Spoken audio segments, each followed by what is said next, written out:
What's going on, guys? Emo Tempest here, and I want to wish you guys all a happy new year.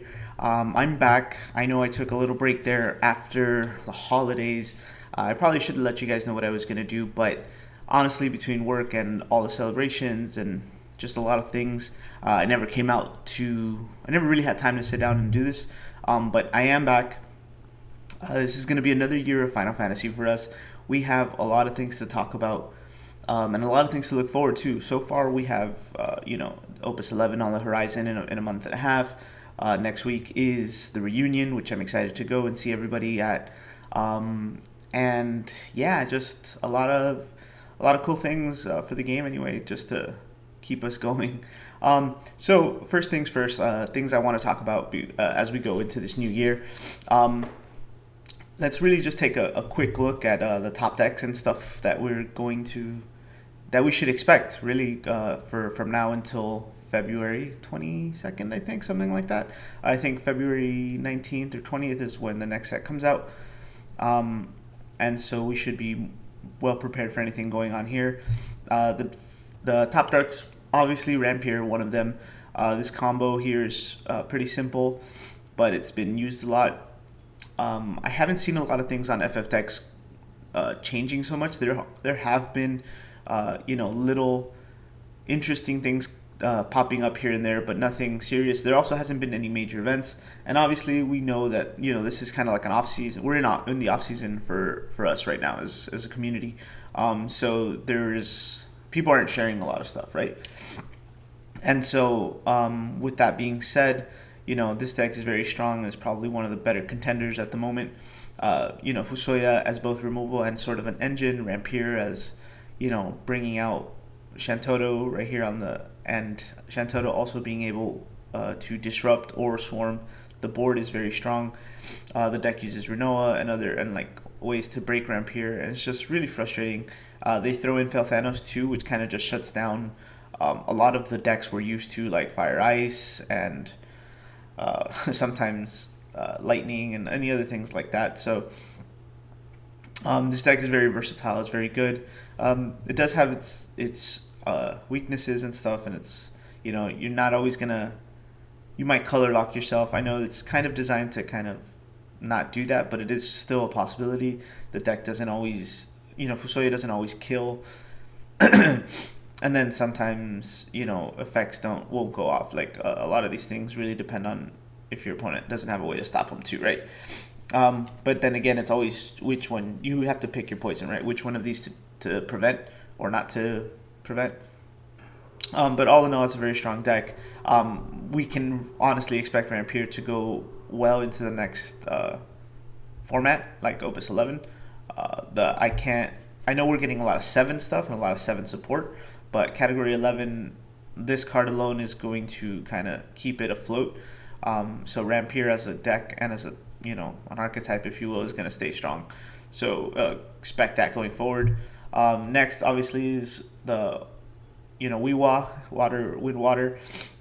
Still YRP kind of things. This deck always has infinite value. Even with the ban of the other Riku, it kind of just removed the mechanic to mill people out. People were subbing the 5-drop unit and the 2-drop unit, sometimes playing both to kind of just make up for the matchup. Being able to remove from game is obviously the biggest thing for them, and then just the endless value from Porom, Pain, and all that stuff. It's just, and the new Titus and stuff like that. So this deck Windwater has been a contender for pretty much the whole last year, since Opus 7, Opus 8, and even further before that too. So I'm very confident that this deck will also go well into this year, at least for a few months. At least for the first format, which would be Opus 11. So it might not change much. Every set gives it a little bit more, right? Like first it was Porom, first it was Fina, and then now it's the Titus. It's just making little improvements. Oh, and the Citra, just to more annoying recursion. Its weaknesses as well as is its strength, I guess. It uses the 5-drop unit to remove from game, but being able to remove its break zone from the game is also one of its weaknesses. So keep that in mind. There's not a lot that does that, but there is in a mirror match, the 5-drop wins over the 2-drop sometimes. The other one might be faster, but this one has, more options. Like, it kind of helps the long term, the long game. And that's very important too. And the next one, which is probably my favorite, is WoF, World of Final Fantasy. This deck we've been wanting to do this for the longest time. Every few sets we'll get like a few new cards, a few new additions. Brendelis and the girl who forgot her name is Opus 3, and now finally in Opus 10 we're finally getting the card that kind of put it all together, and that's Rain. Allowing to give all of these lower cost characters haste and the ability to deal 4K is just really overwhelming sometimes. And I've realized that now going into some of these other things. Sorry about that. It's just force of habit. It's the next slide. This deck has kind of brought back things like Ash as well too for water, and 4-drop Zidane and things of that nature. Things that can't be targeted. Things that can't take damage from effects and stuff like that. What's his name? Cecil, old Opus 2, I believe. Cecil. But yeah, just things like that. So these are cards that Delita, it's cards like this that kind of get in the way of this deck, but it's still very strong, very powerful, very easy to play. And then Phil Thanos is one of the cards that kind of like helps deal with this too. But I feel like the 3 decks I just mentioned, Rampir, Weewah, and WoF, they're kind of like in a triangle, like rock paper scissors kind of thing. This is obviously just my opinion. It's just what I've tested, how we play here in Miami. And, I feel like WoF beats Weewah. Sometimes Weewah beats Rampir. Rampir can, beat WoF. And then it's just, it kind of goes back and forth. That rock, paper, scissors thing can go either way occasionally, right? I feel like these are the 3 decks that are kind of making the biggest impact at the moment. They're not to say that these are the only decks, right? Because there are other things, and that's what the next slide was about. We are seeing a lot of new Unai, Doga, and cards and decks with Hein in it. And these 3 cards are going to be making, not Hein not necessarily being the card where you can base a whole deck around it, but definitely Unai and Doga are going to be things that going forward you're going to have to watch out for, because they're only going to get better, I think. Like, they are backups where, although they are very pricey, they're going to be doing a lot of damage and a lot of making the gap between you and your opponent, like in terms of who's winning, wider. Like Unai, for example, just being able to refresh or replay, blink, or whatever you want to call it, characters with something that gets you something back. Maybe Sephiroth to have your opponent discard 2 cards every turn. It's pretty ridiculous. And Joga being able to get rid of your opponent's backups at any time. Like, it's just something that you have to watch out for, right? I fully expect these 2 cards and to see more, get more creative, I guess, as the next sets come on. And Hein is just a card that you can't overlook too. You gotta make sure you time your effects right properly, and he kind of just stalls you out too sometimes if you're not able to deal with him. So always be on the lookout for these things, guys. Other things I want to talk about real quick are things I've been playing. So for you guys, I have things here that I'm kind of currently messing with. But let's go back in time, I guess. I know I haven't made any deck profiles, but the first thing we're going to see is Big Lightning. This was kind of like a weird experiment. I don't even think this is the last version I left it on. I kind of build these.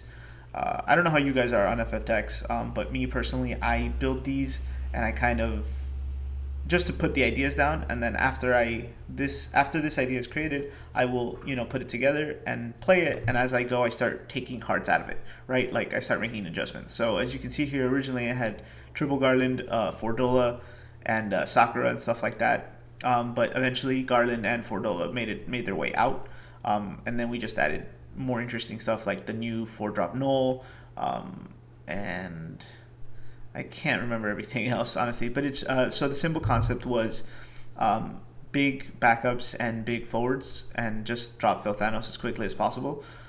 So you'll see, just going through the forwards, it's really just how to abuse Zemus and Phil Thanos as quickly as possible, and Estinian, and all of our other favorite big cards, right? I also wanted to kind of have Fusoya create the engine for this deck, right? Because the worst thing to do is to drop a Fusoya and not get the kill.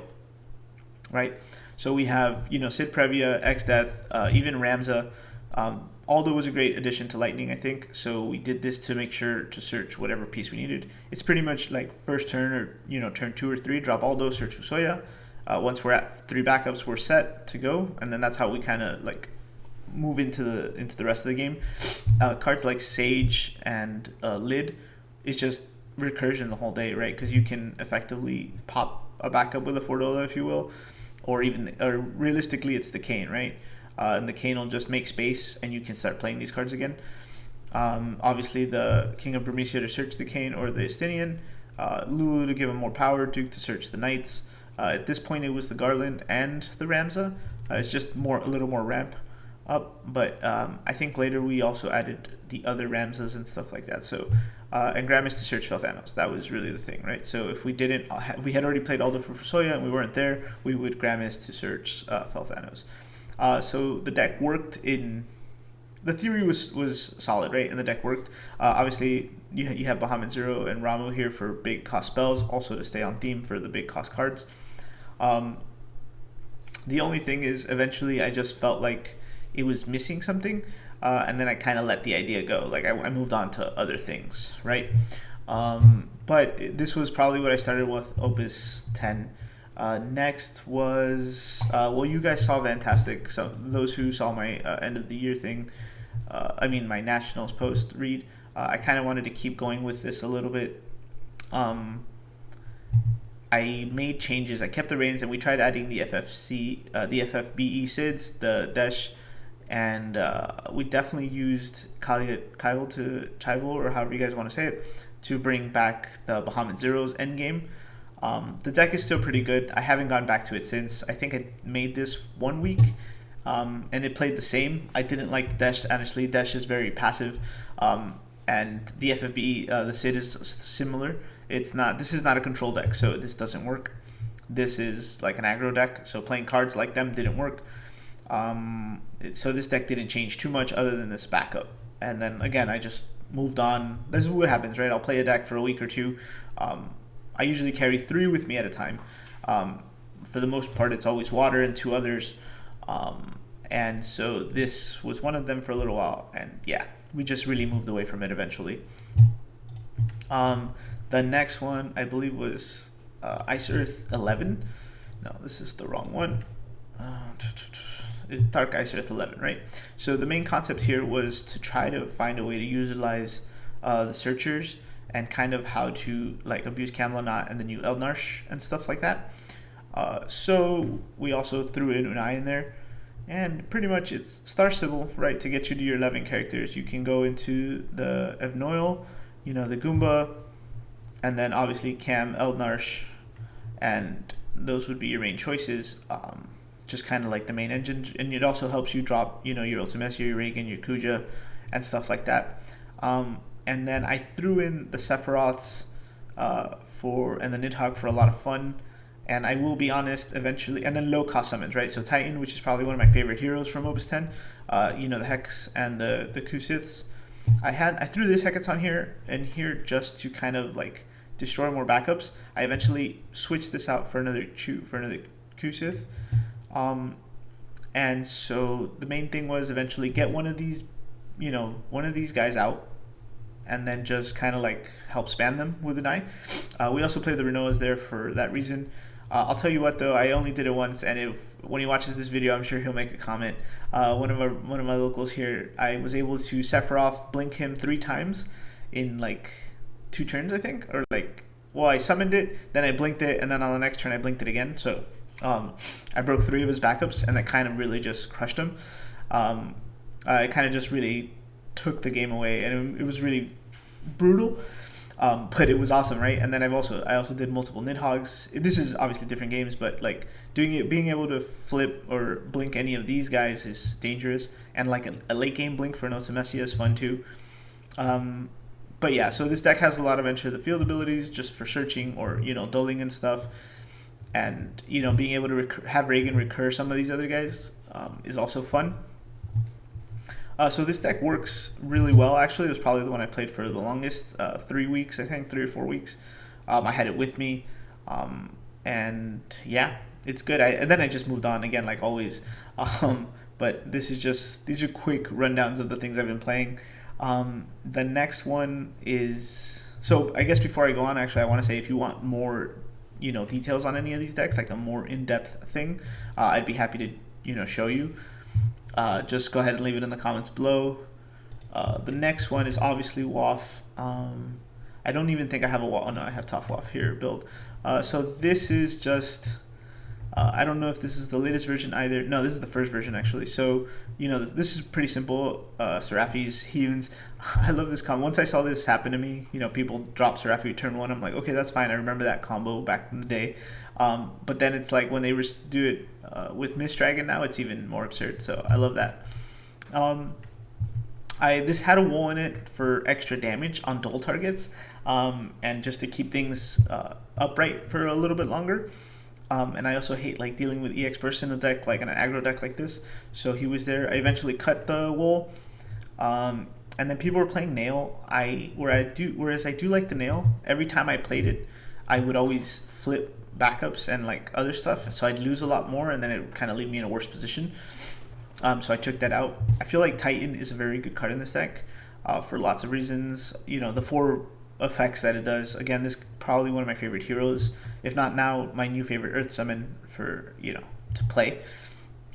And then the Kusiths, Mist Dragons, Ifrits, and then you guys have seen this by now. If you haven't, well, this is what a WAF deck looks like.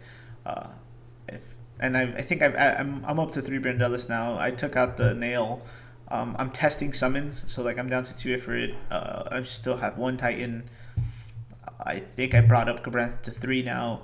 A lot of these cards are obviously, pick your numbers for yourself. Masked Woman doesn't see a lot of play. I'm definitely going to cut that. It's just, little things. Lucretius to bring back Frit or a Luminous Puma later.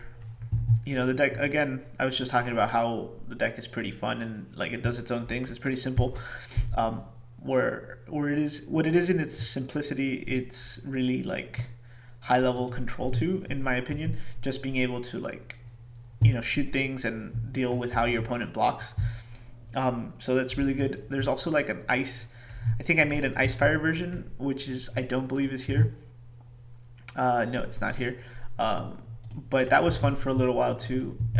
The problem with that is that we don't have the searchers like the girl who forgot her name, and there's no real way to get rain in an ice version. So it's hard because you can develop the backups, right? Because you have Sid Waff, there's a few, and then you play the fire ones obviously. So there is backups there for you to use, and the forwards that it gives you access to the Mecha Chocobo, which is really fun because everyone giving everyone haste from rain is really a good idea. And then when Hyun gets big, she'll always attack first duel. Then the Mecha Chocobo will attack duel something else, break the first one that you dueled, and then after that it just kind of like it gets really good. But getting there is the problem. It doesn't have all the searching and ways to get there fast enough. And then I even danced around the idea with tricolor, but it's pointless. Like unless you're able to play all of those cards, it's just not worth it. And then realistically, there's no major benefit. There's no matchup that it helps you win against that you didn't already do fine with Earthfire. Now, if in the next few sets we get an Ice Waff card that lets us search rain or search cards for the deck, then we can go back and explore it. Will it be better? I don't know. That card might have to, those cards that we don't know exist yet would really have to make a big difference.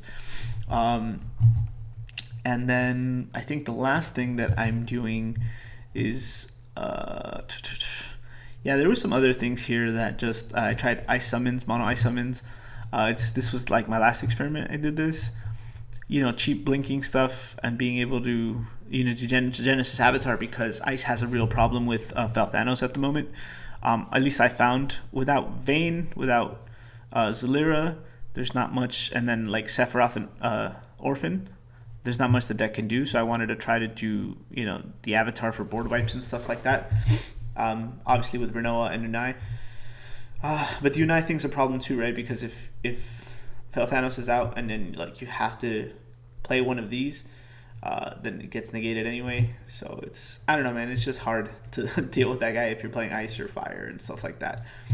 Not to say fire and ice haven't come out with new stuff, but it's just the deck is still like that one card to kind of like shut down things, which I found interesting doing a lot of the testing that I did. And then I think the newest version, which I haven't tried, is a Fire Ice Unai, which kind of still utilizes that, like the old Fire Ice engine. But instead we went for, to do more cheeky things like play these dumb cards. And with Terra and Mumba, you kind of just killing forwards, which is fun. Yeah, I don't know, man. There's a lot of ideas in this game, and that's kind of why we're still there, why we're still here playing, because we'll never be able to finish all of those. I think that's the last of it for me, guys. Here, and the last one I think I did. This was the last Opus 9 deck I played, but. All right, and going back to these cards and then going forward, I guess I just want to talk about my plans with you guys. First and foremost, the Triple Triad will be making a comeback. Hopefully next week after reunion, we will get together and talk about it with the group, and yeah, it should be fun. I think we're gonna keep it to once a month, though. I'm not up for. It's really hard. Like if you're a content creator watching this. You know what it is to get everyone together, record, and kind of like, come up with topics every month and stuff like that. And I know it doesn't sound like a lot, but it is. And if you're not a content creator, I just want to give you guys a heads up. It is a lot of work sometimes, just to get people into it or get bring people on and stuff like that. Especially if you want like outside help and stuff like that. But I've come up with some ideas to kind of make it easier and streamline that a little bit more. So it should be something that we can try to do at the very least once a month. So look forward to that. I have a community challenge ideas I want to bring up to you guys. I think that video should be up sometime also next week after reunion. And pretty much what that is just I want to. It goes back to what I was just saying right now about how many decks there are. There is a lot of things to try, and there's not enough. And I don't have enough time, right? So instead of that, how about I bring it to you guys and we do it together? At least our collective minds should be able to come up with something new other than these top cards, like the same 5 decks that are like out there playing, or 3 decks in this case right at the moment. So that should be fun. And then we'll get into that when it comes up. And then obviously the same thing. I'll do my best to bring out more deck profiles, reviews, and stuff more of that nature. If you guys want to do, I'll be covering events, and like I'm gonna do my best to cover reunion as it comes up right now, and then when I make it to the cups, we'll do that too, and just more of the regular stuff, deck reviews, and what is this, the whole set reviews and stuff like that, and more deck profiles. And I know I'm kind of saying a lot of the same stuff, but that's kind of what we've been doing up until now.